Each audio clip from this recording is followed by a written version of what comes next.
बाग स्मारक आदर, सम्मान एवं गरिमा का प्रतीक। यही जलियांवाला बाग की जमीन पर बैसाखी के उस पवित्र दिन मिट्टी उन मासूम लोगों के खून से लाल हो गई थी जिनको जनरल डायर के आदेश पर अंग्रेज सिपाहियों ने गोलियों से खून दिया था।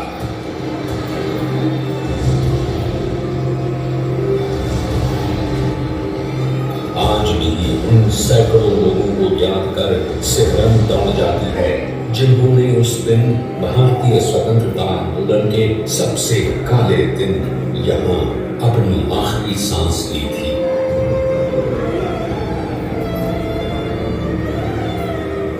जहां एक और बेगुनाहों का संहार, मार्शल लॉ के अत्याचार, गुजरांवाला और लाहौर में अंग्रेजों द्वारा पंजाबियों की हत्या अंग्रेज राज के इतिहास के सबसे काले अध्याय। वहीं दूसरी ओर इन सब ने भारतीयों को आजादी के लिए लड़ने की प्रेरणा ही दी। राष्ट्रवाद की भावना खत्म होने के बजाय और अधिक सुदृढ़ हुई और पंजाब और भी ताकत से आंदोलन पर उतर आया। क्रांतिकारी नौजवान भारत सभा और अन्य राष्ट्रवादी वीरता से आजादी पाने के लिए लड़े। भारतीय तिरंगा 15 अगस्त 1947 को दिल्ली में फहरा। ये इन बलिदानों के कारण ही है कि आज हम आजाद हैं और बिना किसी डर के अपना सर उठाकर चल सकते हैं। आइए हम जलियांवाला बाग की इस मिट्टी पर खड़े हो सम्मान, आदर और गरिमा के साथ अपनी श्रद्धांजलि प्रकट करें। ये बाग आने वाली पीढ़ियों को भी राष्ट्रवाद की भावना से ओत-प्रोत करता रहेगा।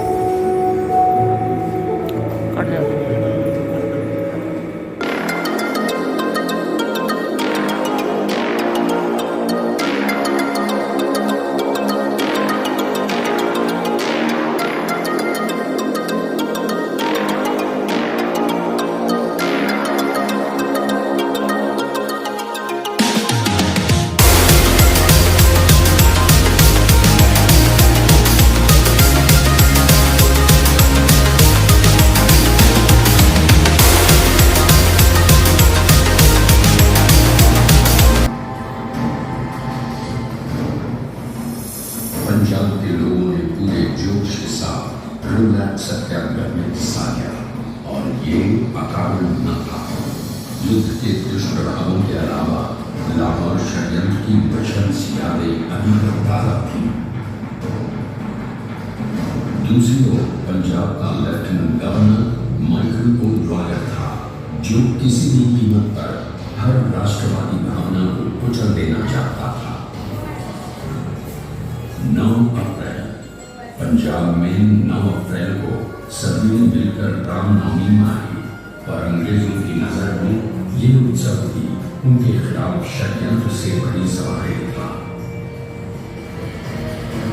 राम गोपाल चंद, धर्मदास, दूरीचंद जैसे नेता अंग्रेजों का मुकाबला करने के लिए हिंदू मुस्लिम एकता को बढ़ावा दे रहे थे। इसी दौरान ओ'ड्वायर ने अमृतसर के स्थानीय नेता डॉक्टर किचलू और डॉक्टर सत्यपाल की गिरफ्तारी और निर्वासन के आदेश दिए। 10 अप्रैल को भी डॉक्टर सैफुद्दीन किचलू, डॉक्टर सत्यपाल और अन्य नेताओं की गिरफ्तारी ने पूरे अमृतसर के जीवन को रोक सा दिया। गांधी जी जो कि पंजाब का रुख कर चुके थे 15 में ही रोक दिए गए और उन्हें बम्बई भेजकर हिरासत में ले लिया गया। नेताओं की गिरफ्तारी और गांधी जी को पंजाब में आने से रोके जाने की खबर जंगल की आग की तरह फैल गई, जिससे चारों ओर रोलैक कानून लगाने के लिए प्रदर्शन और तेज हो गए। और ये तो अंग्रेज कतई बर्दाश्त नहीं कर सकते थे, क्योंकि उनका भारत में अस्तित्व भी फूट डालो और राज करो के सिद्धांत पर टिका हुआ था। लोगों ने विरोध किया और नेताओं की रिहाई की मांग लेकर डिप्टी कमिश्नर माइल्स इर्विन के आवास की ओर चल पड़े। इस शांतिपूर्ण जुलूस पर गोलियां बरसा दी गई। 73 राउंड गोलियां, 20 की मौत और कई अन्य घायल। 11 अप्रैल शांति प्रिय और निरंतर प्रदर्शनकारियों पर हुई इस भकारण फायरिंग के चलते ही लोग उत्तेजित हो हिंसा पर उतर आए, जिसमें 5 अंग्रेजों की जान चली गई। पौड़ियावाला में मिस शेरवुड पर हुआ हमला दुर्भाग्यपूर्ण था, परंतु अचेत अवस्था में इस महिला को एक भारतीय ने सुरक्षा प्रदान की। डरे हुए अंग्रेजों ने अपने परिवारों को गोविंदगढ़ के लिए भेज दिया। हिंसा कम होती थी और एक बेचैनी लगा, किंतु स्थिर शांति वाला माहौल बना रहा। अंग्रेजों को डर था कि वो लोगों के अधीन थे, इसलिए महाराज ने सेना को अमृतसर में बुलावा भेजा और सभी सामरिक स्थानों पर उसको तैनात कर दिया। बेशक ये सभी सिपाही ब्रिगेडियर जनरल रेजिमेंट डायर की कमान के अंतर्गत थे, जो कि उसी रात अमृतसर पहुंचा था। 12 अप्रैल डायर को विद्रोह की आशंका थी, जिसके चलते उसने अपने अधिकार का दावा करने के लिए अमृतसर में कई गिरफ्तारियां की। इसी बीच हिंदू कॉलेज में एक बैठक आयोजित की गई, जिसमें सदस्यों ने अगले दिन शाम 4:30 बजे जलियांवाला बाग में एक सार्वजनिक विरोध प्रदर्शन की घोषणा की।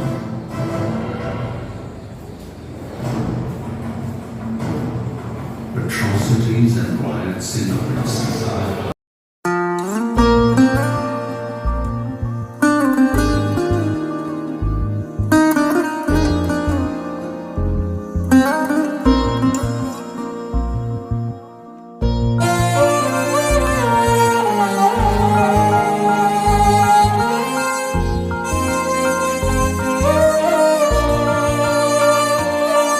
ओ देश मेरे तेरी शान पे सदके, कोई धन है क्या तेरी धूल से बढ़ के। तेरी धूप से रोशन, तेरी हवा पे जिंदा, तू बाग है मेरा, मैं तेरा परिंदा। है अर्ज़ ये दीवाने की, जहाँ भोर सुहानी देखी, एक रोज वही मेरी शाम हो।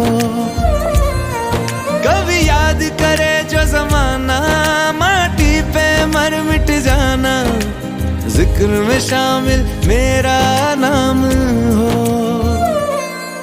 ओ देश मेरे तेरी शान पे सदके, कोई धन है क्या तेरी धूल से बढ़ के। तेरी धूप से रोशन, तेरी हवा पे जिंदा, तू बाग है मेरा, मैं तेरा परिंदा।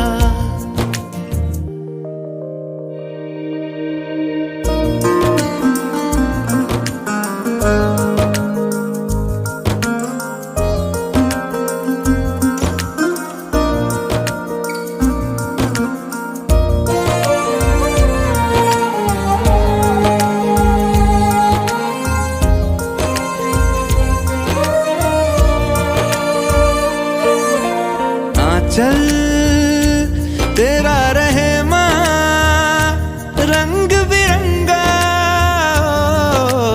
ऊंचा आसमां से तेरा तिरंगा।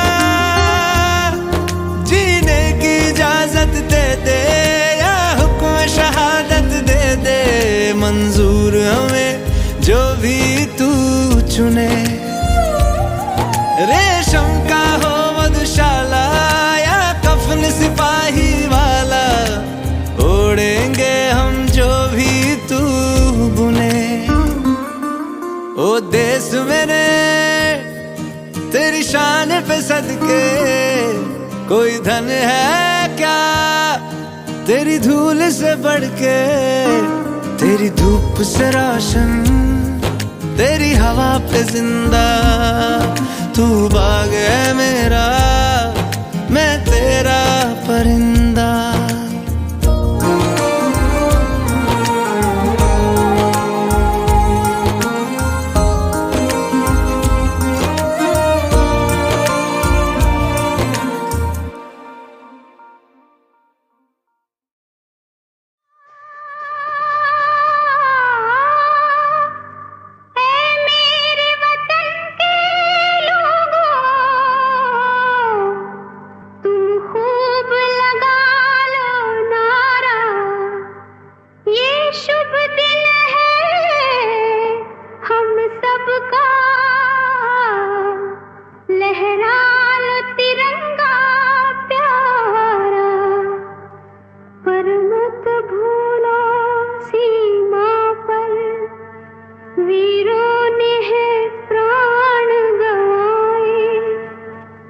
कुछ याद उन्हें भी कर लो, कुछ याद उन्हें भी कर लो,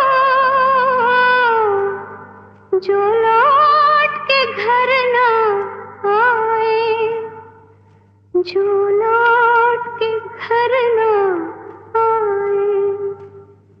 ऐ मेरे वतन के लोग, जरा आँख में भर लो पानी, जो शहीद हुए हैं उनकी जरा याद करो कुर्बानी।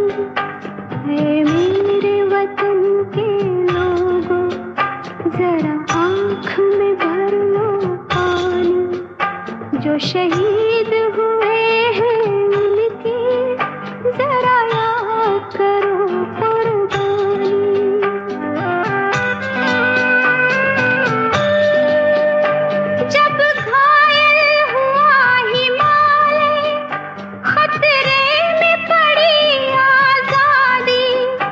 जब तक थी सांस लड़े वो, जब तक थी सांस लड़े वो, फिर अपनी लाश बिछा दी, संगीन पे धर कर माथा, सो गए अमर बलिदानी, जो शहीद हुए हैं उनकी जरा याद करो कुर्बानी।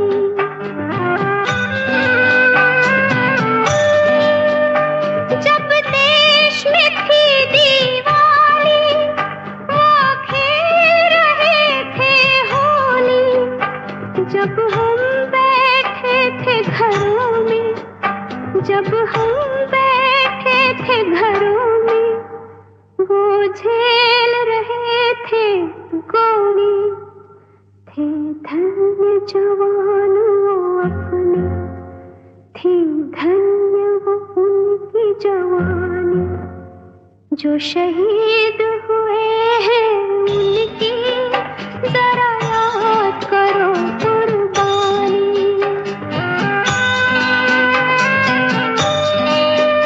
कोई सिख कोई जाट मराठा, कोई सिख कोई जाट मराठा, कोई गुरखा कोई मदरासी, कोई गुरखा कोई मदरासी, सरहद पर मरने वाला,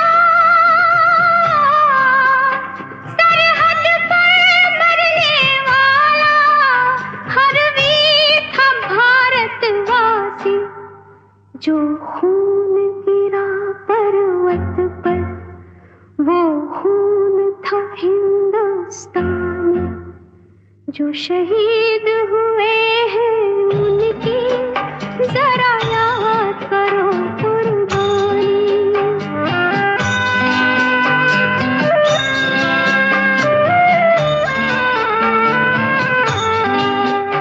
थी खून से लथपथ काया, फिर भी बंद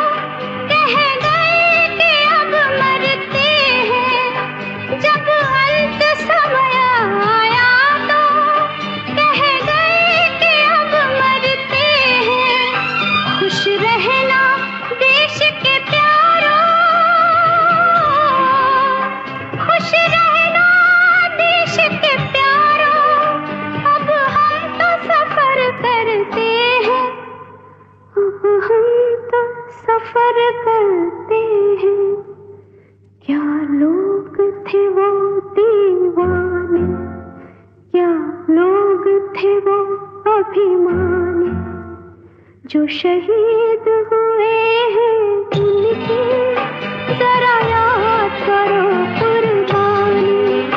तुम भूल न जाओ उनको, इसलिए कही ये कहानी, जो शहीद हुए हैं उनकी जरा याद करो कुर्बानी। जय हिंद की सेना, जय हिंद की सेना, जय हिंद, जय हिंद, जय हिंद।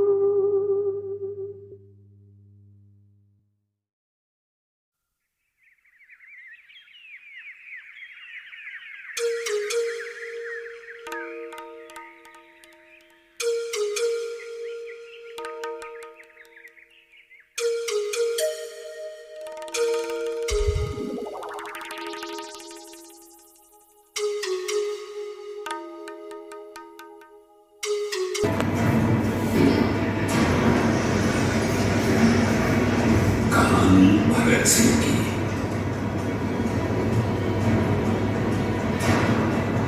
जलियांवाला बाग में हुए जनसंहार और मार्शल लॉ के दौरान पंजाबियों पर हुए अत्याचारों ने राष्ट्रवादियों के भीतर भारत को विदेशी शासन से मुक्त कराने की इच्छा शक्ति को सुदृढ़ करते हुए उनमें एक नई जान फूंक दी थी। अंग्रेजों का भारतीय राष्ट्रवाद को अत्याचारों द्वारा कुचलने का सपना चूर चूर हो गया। अंग्रेजों द्वारा लगाई गई रोक के बावजूद जनसंहार, लोगों पर गोलीबारी और त्योहार को खूनी होली में बदल देने की खबर आसपास के गांव तक पहुंच गई और एक 12 साल के लड़के ने भी ये खबर सुनी। आंखों में आंसू थे और दिल में गुस्से का तूफान, और वो खुद अपनी आंखों से देखना चाहता था अंग्रेजों के अत्याचारों को। जी हाँ, इस लड़के का नाम भगत सिंह था।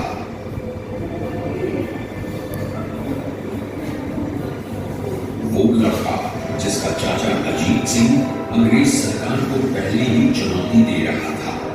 इस बालक के राष्ट्रवाद और निश्चय उसको जलियांवाला बाग तक खींच लाए और जो कुछ उसने देखा उसने उसका क्रांतिकारी भविष्य तय कर दिया। इसके साथ ही एक ऐसा क्रांतिकारी इस जनसंहार से पैदा हुआ जिससे अंग्रेज खौफ खाते रहे। किसे पता था कि ये लड़का एक दिन न केवल भारत को आजाद कराने के लिए क्रांतिकारियों की अगुवाई करेगा, बल्कि उसकी शहादत के बाद भी उसका नाम हर भारतीय की जबान पर होगा। भगत सिंह ने शुरू में गणेश शंकर विद्यार्थी के संग काम किया, पर जल्द ही वो हिंदुस्तान रिपब्लिकन आर्मी के और फिर हिंदुस्तान सोशलिस्ट रिपब्लिकन आर्मी के सिपाही बन गए। उनके वीरता भरे कारनामों में से दिल्ली की केंद्रीय विधानसभा में बटुकेश्वर दत्त के साथ धुएं के बम फेंकना प्रमुख है। वो वहां से भाग नहीं सकते थे, लेकिन उन्होंने क्रांतिकारी नारे लगाते हुए खुद को गिरफ्तार करा दिया। वो असली बम भी फेंक सकते थे, पर उन्होंने साबित किया कि वो कातिल नहीं है और वो सही थे कि इस धमाके की गूंज लंदन तक सुनाई पड़ी। इनकलाब जिंदाबाद के नाम से लाहौर जेल गूंज उठी और पूरा देश, खासतौर पर नौजवान, उनके साथ हाथ खड़े हुए। इन नौजवानों पर राजद्रोह के विभिन्न मुकदमों सहित लाला लाजपत राय की मौत का बदला लेने के लिए की गई सॉन्डर्स की हत्या का मुकदमा भी चला। 23 मार्च 1931 को उसे चुपके से राजगुरु और सुखदेव के साथ फांसी दे दी गई। ये था वो राष्ट्रवाद जो जलियांवाला बाग में गोलियों की आवाज और लोगों की कराहों से निकला था। और जिसके चलते उधम सिंह ने 1941 में लंदन के ऑक्सफोर्ड हॉल में माइकल ओ'ड्वायर को गोली मारकर इस जनसंहार का बदला ले लिया।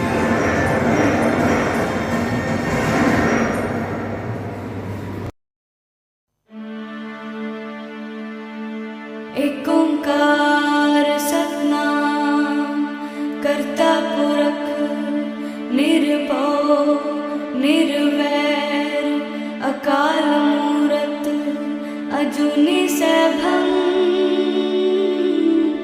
गुर प्रसाद जप आद सच जुगाद सच है भी सच नानक होसे भी सच।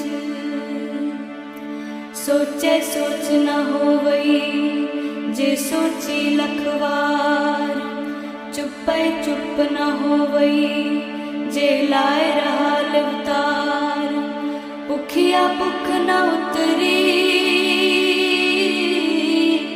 जे बन्ना पुरिया पार सह सियाण पालख होहे ता इक न चले नाल किव सचियारा होइए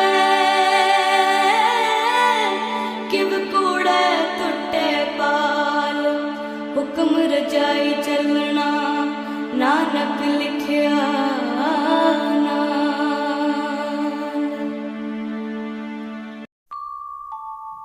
सतनाम श्री वाहिगुरु सतनाम श्री वाहिगुरु सतनाम श्री वाहिगुरु सतनाम श्री वाहिगुरु। यही नाम है सहारा यही नाम है आधारा। सतनाम श्री वाहिगुरु सतनाम श्री वाहिगुरु सतनाम श्री वाहिगुरु सतनाम श्री वाहिगुरु। मुक जांदे ने जिस्म तां पर आत्मा अमर है जिदे अंग संग प्रभु है ओनू फेर किस दा डर है। सतनाम श्री वाहिगुरु सतनाम श्री वाहिगुरु सतनाम श्री वाहिगुरु सतनाम श्री वाहिगुरु सतनाम श्री वाहिगुरु सतनाम श्री वाहिगुरु सतनाम श्री वाहिगुरु सतनाम श्री वाहिगुरु।